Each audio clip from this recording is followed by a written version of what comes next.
We're continuing our powerful conversation with Mark Woodroof, an accomplished CEO of Better Homes and Gardens, Greene. And we've talked a lot about, the COVID, how he handled COVID with his big organization. We talked also about the stress of handling transition and moving. Before we start back here, Mark, welcome back. Thank you. Thank you. So how can a aspiring realtor get a hold of you or your team? Well, what they can do is I'm on email at mark@garygreene.com. Right. And of course, my office number is 713-465-6644. If you ever want to, call, ask for me or somebody on our team, we'll be happy to talk to you about real estate or anything else that's on your mind. So insurance, mortgages, you name whatever it. you need, hey, whatever you need, we can know. Perfect.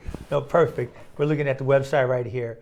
I know that it's really interesting. I haven't been in real estate that long, but I'm still learning every day. But I'm actually writing a book.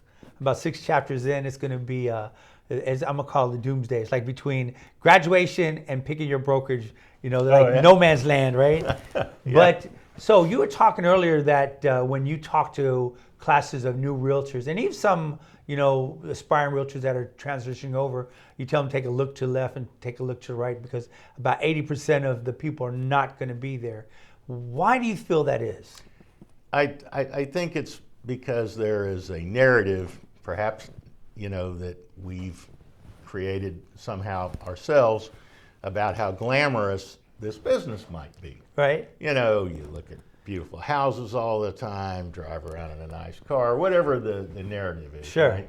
And okay, that's true, but on the other hand, or can be true, but on the other hand, it's like a lot of work, and not the things you have to know, but more importantly, it's this expectation, not that, hey, I'm going into a really tough sales job, meaning sales in the sense that you've got to put yourself into it, you've got to create, databases and all this kind of stuff, Sure.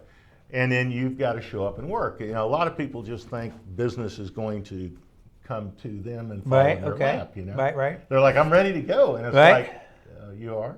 Well, no, you'll know you're ready to go when your email fires or your text fires or phone comes and somebody says, I need help. So anyway, I think that's an industry thing. It's certainly that way in the city of Houston as well.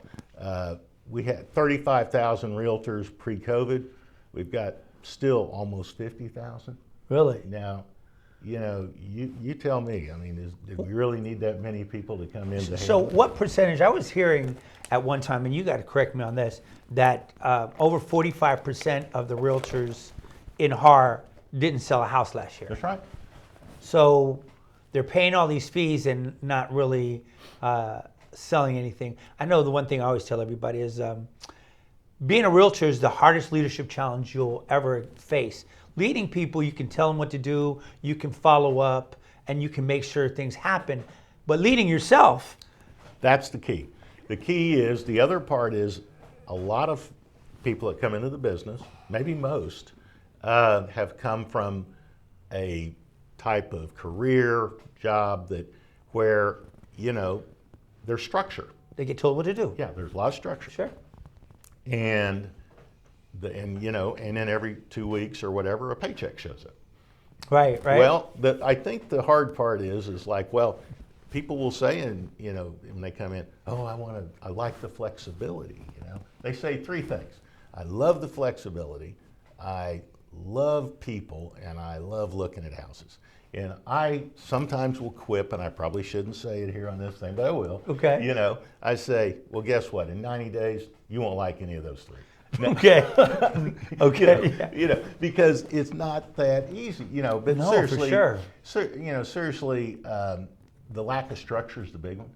Oh, yeah. Because as you well know, you have to treat this thing like a job, and so what we say to people, I do anyway, is I say, look, what hours did you work in your quote real job?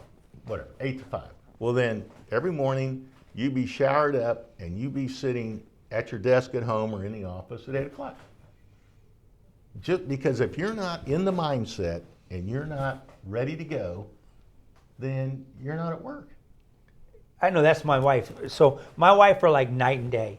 My wife has to get up and go into the office, physically in the office, and that's where she's the most productive. And you know, myself, I'm at home and I can work out of home. But I was a military recruiter, so we hustled all the time. Well, you know, most people that come in, they don't have that sort of, you know, discipline, structure, you know, all that. So. I hear all the time is, well, I want to stay at home, I want to do this, but then I walk by the laundry room, I need to get this load of laundry done. Well, yeah. I mean, and hey, I could work at home a lot, certainly with Zoom and everything, but you know, the fact of the matter is, I do the same thing. I get distracted.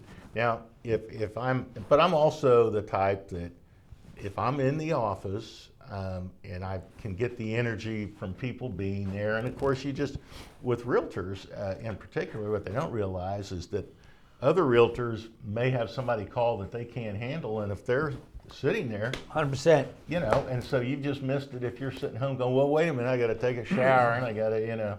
Oh my gosh! And yes, like I speak Spanish, so there's not a lot of Spanish speakers. Like, hey, who speaks Spanish? Well, oh, here I am. Yeah, right. But so before we go forward, Mark, how does somebody get a hold of you again? One more time. I know we talked about it earlier.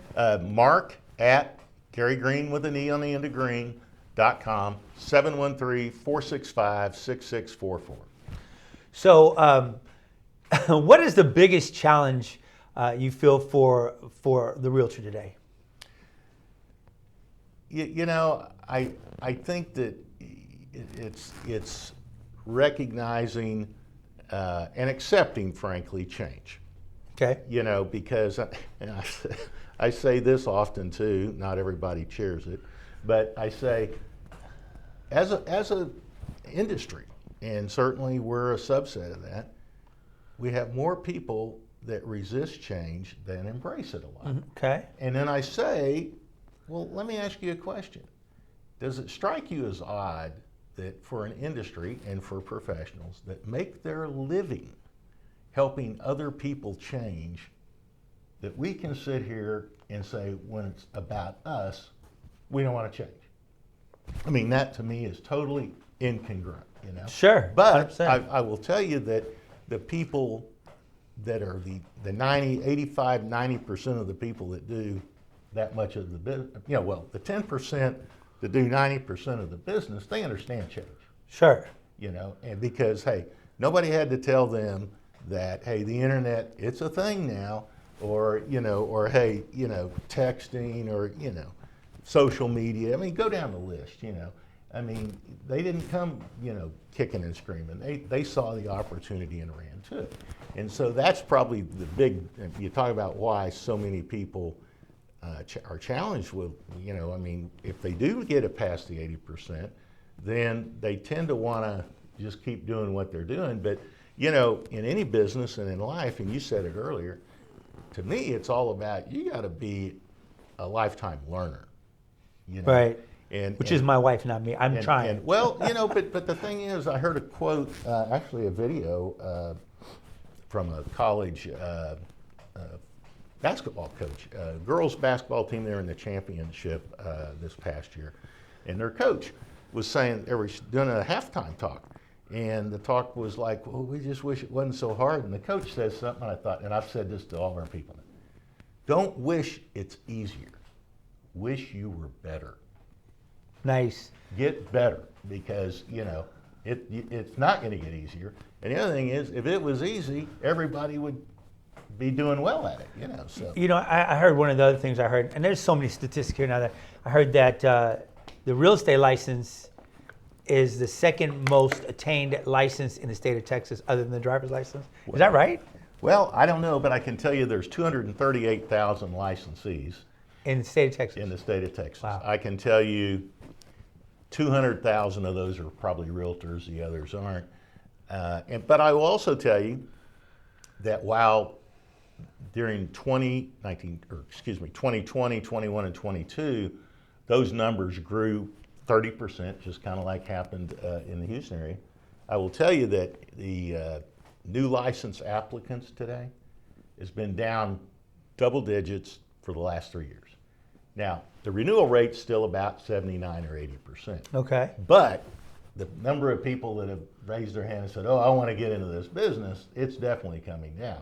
And so over a period of time, that'll be the case. And also the level of practice the bar's been raised, right?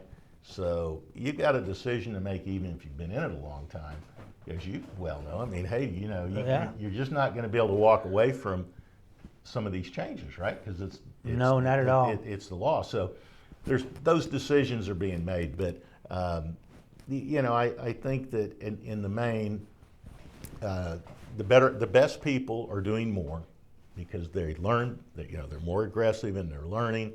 They're hungry, right? It's like you got to stay hungry. It's the funnest thing I've ever did. I have no idea why I didn't do it earlier on in my life, but I kind of get to do my own thing. But I do see a lot of struggles, and one thing I tell them, hope is not a solution, right? You got to go after it. Well, I use that. What I say is, hope is not a strategy, right? Right. I say that to our leadership team. And well, we hope the market's going to get better. Well, hope's not a strategy, and you've heard me say this in these town halls. Sure. I'm like, we live in there's going to be over 200,000 transaction sides here in Houston. It's one of the best markets in the country and has been through all of this. And so just get a bigger piece of the pie. Exactly. And so we'll get back with Mark Woodroof in a minute after this next commercial. Thank you for being with us in Battle Ready.